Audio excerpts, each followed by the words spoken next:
सध्याचे दर्यार पळय सामके देगेक म्हणजे किनाऱ्याच्या देगे बोटी नुस्तें मारतात आणि मागीर तांकां जे लोकल आमचे असतात पळय फिशरमॅन रापणी मारतात ल्हान ल्हान तांकां अडचणी येता तेचेर कितें एक्शन घेतले? ना ना आमकां कळ्ळ्या उपरांत आमी रोखडेच तांकां धरपाचे प्रयत्न करता.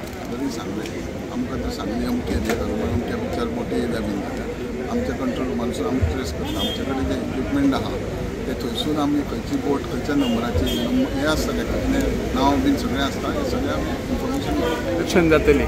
कित्याक फाटीं एकदां अशें कोणी फोन केल्लो इमिजिएटली मागीर ताका 2 वरांनी ते हें धाडलें मॅप धाडलें प्रिंट काडून फोटो मारून ती बोट आसा पळय म्हजे कडेन आसा. आणि जे लोकल आमचे फिशरीज मॅन आसा पळय होडयो म्हण मागीर तेंची जाळां जर सुकयतले जाल्यार सध्या टुरिजम सिजन सुरू जाल्लो आहा ते व्हडा प्रमाणान शेकड्यांनी लाकडी पलंग घालतात आणि अतिक्रमण करतात.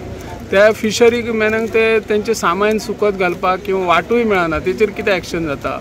तेंच्यांनी आमकां एप्लिकेशन दिवली आमी टुरिजमा कडेन उलयता. त्या पेक्षा एक दीस तुमी विजीट कित्याक करना सडनली? बीच जो आहा हो बीच टुरिजमाच्या अंडर आहा.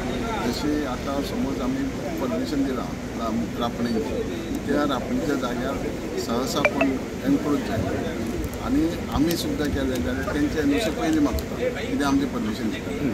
आतां जेन्ना तांकां समज मागतली एरिया बिरिया सोडली तर ती तांकां फ्री आसतली. समज तेंच्यांनी एप्लिकेशन दिलें समज तर कायदेशीर कितें अडचण आहा जाल्यार आमी सीएमा कडेन टुरिजम मिनिस्टरा कडेन बसून मेळट करतले. पूण आमचें काम डिपार्टमेंटाचें ट्रेडिशनल फिशरमॅनांक प्रोटेक्ट करप तो वेवसाय कायमचो दवरप ही आमची जबाबदारी. Yes sir, thank you.